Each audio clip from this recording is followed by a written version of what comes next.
movie about borders and just running to Mexico. them. But like, how can you run for the border when it's out of space? There's this thing called gravity that's in the way. I don't know how we're going to get through it. Anyway, welcome everyone. Welcome to the review for Elysium. This is Off the Chest podcast. I am your co-host Rakesh. I've got the co-host Melvin. What? Got the co-host Anjo. Yo. And Tim actually thought Elysium was a real thing, so he tried to go there. We didn't stop him. Yeah. We didn't want to crush his dreams by saying this is just a movie.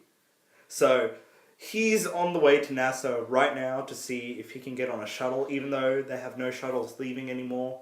He's then going to go to Russia and then try. But you know what? Forget about him. Anyway, this is the long review where we actually get into describing why we give the scores we give it. And I just want to warn you guys, this does have spoilers. If you want the spoiler-free review where we just have the scores, that is in our playlist under quick reviews. Yeah, so you can find that one on our homepage. But yeah, like I said, this is the long version. Anyway, let's get on with this. Elysium, the big summer movie. Well, one of them. Is it? Is it? Well, it's. I think it's still technically about a summer in the US. Okay. No, I'm just saying. Oh, okay. Anyway, this was. I'm gonna screw this name up for the director. I can't say it properly, but I'm gonna go ahead and give it a try. Neil Blomkamp. What? Is that right? Neil Blomkamp? What? Oh. Neil Blomkamp. Blah blah blah. I'm not gonna try. Anyway, this guy is the genius behind District 9. A lot of people love that movie. And so coming into this movie, which is like another social statement, another social commentary. And sci-fi. Yeah. Another sci-fi social commentary movie. People had a lot of high hopes coming into this. Anyway, so we got Matt Damon. Matt Damon... You don't say it like that. Oh, sorry. Matt How do I say it? Matt Damon. Matt Damon! Yeah. God damn it, Matt Stone and Trey Parker. They ruined it for us all. Goodwill Hunting will never be the same. Anyway, we've got a massive cast here. We got Matt Damon, Jodie Foster, Charlotte Copley, William Fletcher, which I haven't seen him in quite a while, so I was quite happy to see him in something. I don't know if you guys know what he's been in before. Was that the guy from the A-Team? No. That guy's in it as well. He was really good. He was interesting. No, he was definitely... Charlotte Copley. Whatever. There we go. Names. So many names. I am not good with foreign names from South Africa, bro. Anyway, when I say the plot of this film, you think it's kind of... It's an overused statement. The year 2154. There are two classes of people that exist. The very wealthy, who are luxuriously living on Elysium. I can't do that voice. Anyway, they live on Elysium and basically... It's a rich place. Yeah, it's a very rich place. They're so rich that they have the technology to cure any disease in And the stay world. young. Stay immortal. Yeah, basically. and basically stay young. So, you get AIDS. Ain't no thing to get AIDS. And then you have Earth. Which is Slums. Slum city. Which is a lot like Mexico. I mean, and it's a lot like India. You go between the two, you won't know the difference. Anyway, I feel like... actually, I'll get on with the plot. So yeah, then there's this character called Max. Now, he's on Earth, who was a former thief and is now a parolee from prison. Now, he's living in the ruins of Los Angeles, and...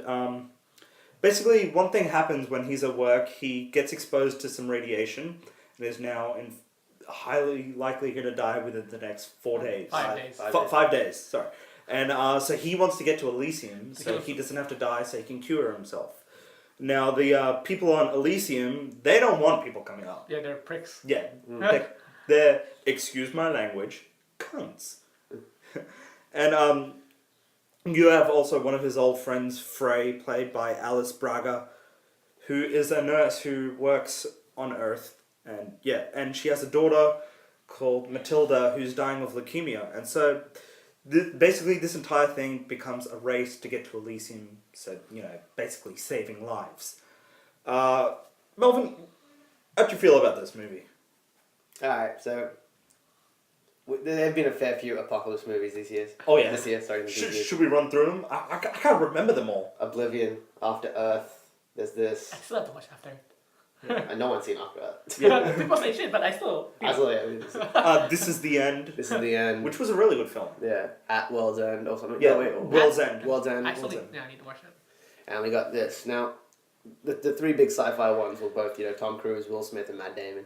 And to be honest, when you get Tom Cruise and Will Smith, you think Matt Damon ain't gonna do shit. Yeah. You think his movie's gonna suck the most. And that's kind of the thought I went in with. But, yeah, I was pleasantly surprised. Yeah. It was decent. Good amount of action. The storytelling was done okay. I kind of liked it. It wasn't trash. Yeah. Well, one thing you notice about Elysium, there are no colored people, or very limited. There was one Indian fella who happened to be the president, Oh, that's but it seemed like Jodie Foster really hated him, like really hated him.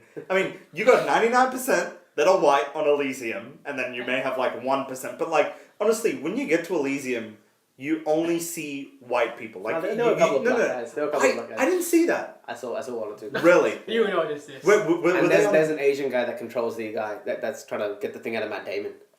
Oh yeah, that's right there. That's right, yeah, right at the end. But anyway, this movie is racist. Andrew, what do you think of it? Oh, it was enjoyable, but very predictable movie. Yeah. As we run by the scenes, you know what's gonna happen, but you still, Alright, so spoiler, most of us knew Matt Damon was gonna die. Yeah. Yeah, like If him so towards the very start, you're like, oh yep. This guy's Well, when a character starts off a film by saying he's in it for himself, he's gonna die by the end of this movie. I mean, if you're not the self-sacrificial type of person, chances are you're gonna die by becoming self-sacrificial by the end of it. That's the whole journey part to it. So it becomes very predictable when you have characters like this.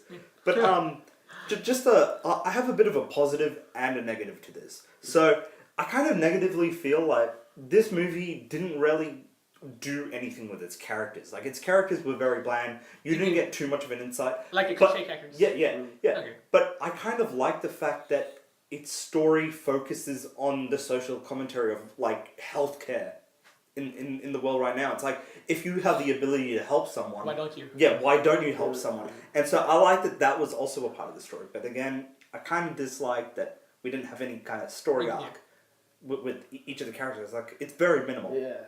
Very straightforward. Yeah.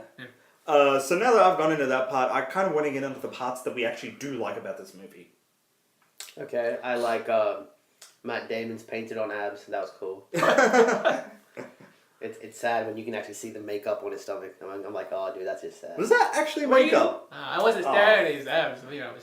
See, I was aspiring. I was like, I want to look like Matt Damon. Oh, wait, no, I don't. I want to go back to looking like Christian Bale. I really like the main antagonist. Well, not the main antagonist. Oh, yeah, I'd say the secondary antagonist. What's his name?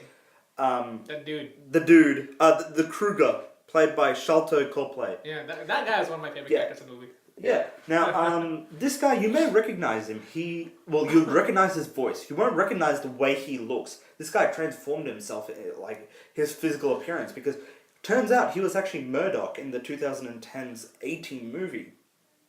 Nice. Looks completely different, but still has the same South African accent. Sorry for the butchered South African accent. But I thought he was he was one of the characters that was portrayed well. All throughout, he was solid. Perfect sadistic villain. Yeah. Very sadistic. Very sadistic. I'm going to do things to you, huh? But you got to cover up your daughter's ears, eh? I don't believe in. Yeah.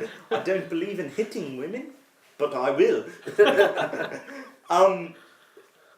Melvin, you're a fan of Jodie Foster, right? Yeah, I am actually. How'd you feel about her in this one? She did pretty well, to be honest. Like, really? I didn't like the way her character ended in the story. Yeah, it was so bland. Pretty it's much, just like, yeah. She's the main villain throughout the entire thing. She's like the puppeteer. She's pulling all the strings, and then right at the end, when she's dying, and as we've said, you can be saved in this world of Elysium. She chooses to die. She's like, I know, I'm fed up with all of it. Like, you don't see the it's called her transformation. Her transformation. You don't see how mindset degrades to that point where she starts off thinking she's top shit. She's gonna like throw a coup d'etat. and And then, it just turns out she's like, nah, you know, I'm tired. I'm gonna die now. Yeah, she's like, fuck this shit. Well, I think that's also kind of an aspect to social commentary on how like people don't want to see lesser people be helped out if it means they're going to be coming into this if they're going to be coming to Elysium. No, to get fixed. That's the way I kind of saw it. Like she's kind of sick of this whole thing, and plus, Is she? She would probably get thrown to Earth if. But by the end of this, then the whole court system and shit. I don't think she was thinking about that while she was dying. I think she was just like, you know what, fuck it, it's time. It was just a weird transition to make. Yeah. Now the girl I was telling you about before, the CEO plays John Carlyle, William Fletcher. The guy who died. Yeah. He was the CEO of the Yeah. company that Matt Damon worked for. I actually really like that actor. He's a good actor. He was in Prison Break for a long time. Then he was in. Also, he played a quick scene in The Dark Knight. And I had to mention it. I was waiting for it. I was like, I'm gonna mention it. Yes. We would not be who we are if I didn't. But I thought he was also really cool because he was like. He wasn't really. I didn't see him too much as a villain because it kind of seemed like he was brought up in the environment of just being that way, of being the CEO of this Fortune 500 company, and he's just used to used to doing the dick moves that he's done, and like him compared to Jodie Foster, I felt like his character was better because he was more calm, in control, and the way that he was, you didn't really see him as much of a villain as much as you did Jodie Foster, where like at the peak of the film, you definitely got the fact that she was getting angry and she's losing control. But he kind of seemed a little bit more in control the entire time.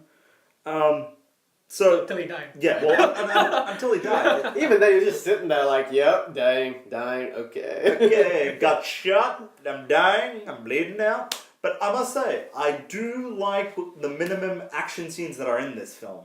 Yeah. They're really cool. One thing I didn't understand... They didn't overplay the action too much. Yeah. And so for the action that we did get, I did like it. But one of the things is, Matt Damon, he's got this cancer, or he's got this radiation in his system.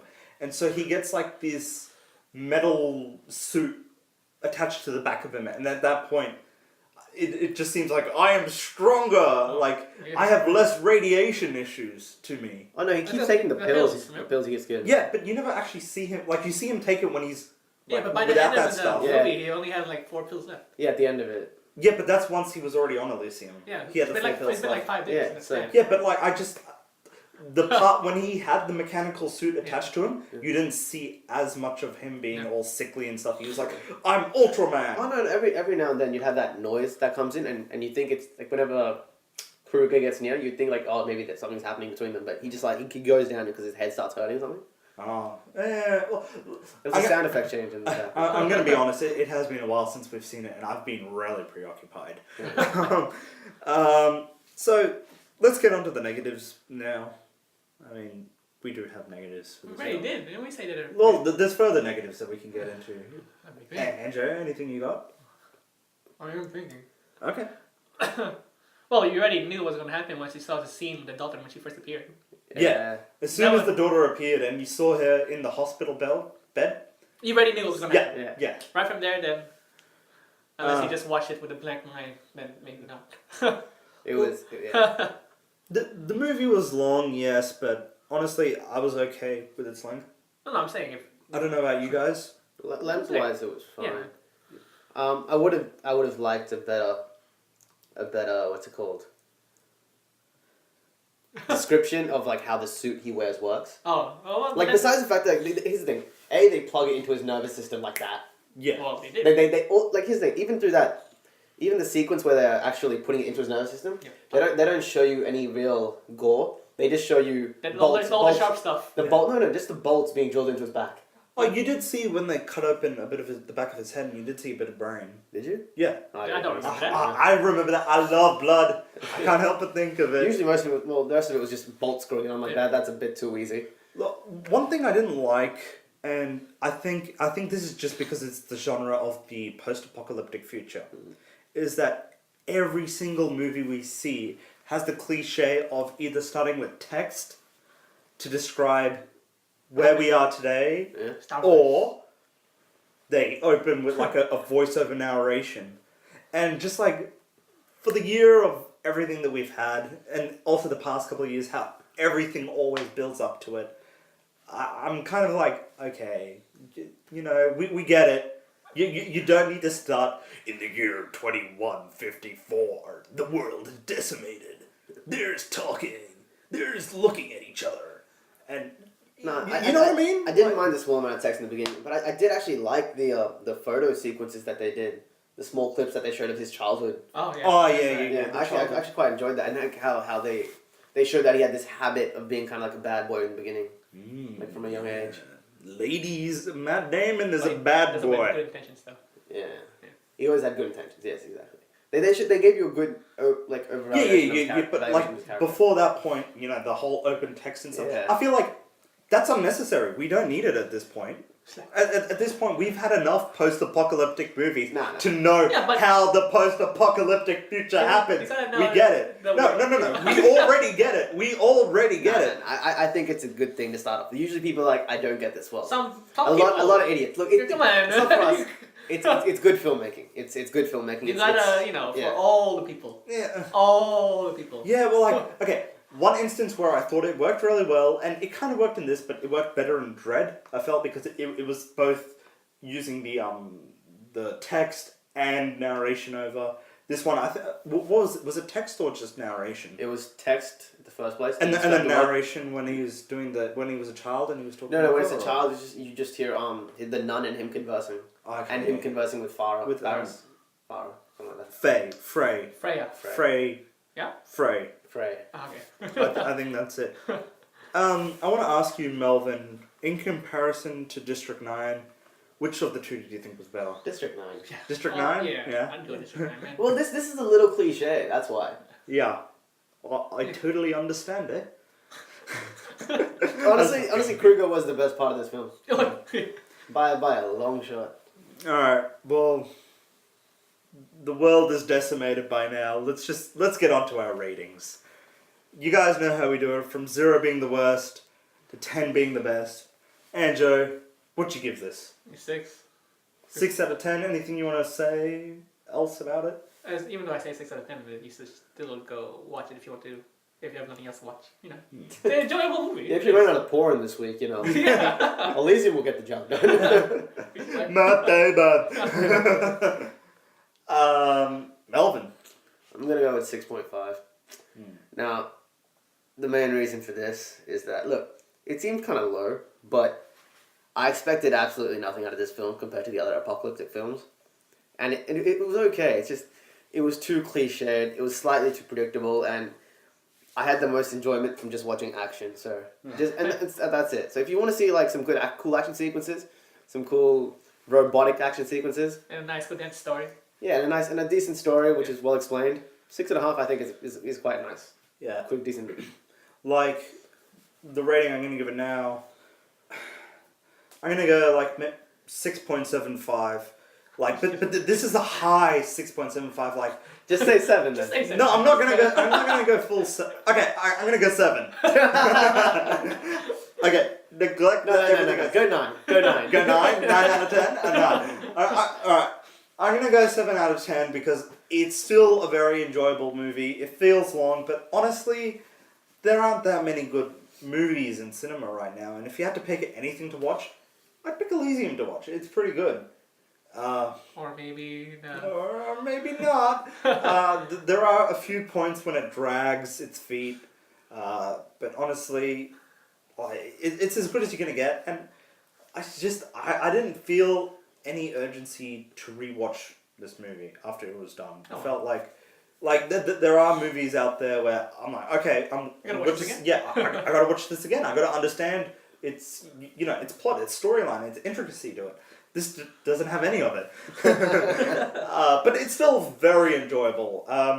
Anyway, youtube.com/Off the Chest Podcast. You can find our Facebook page underneath the same name where we have a whole bunch of discussions, blah, blah, blah, videos. We have our links anyway. the link. Yeah. And for now, that's all, folks. Good day. Bye. No arrivederci. Arrivederci.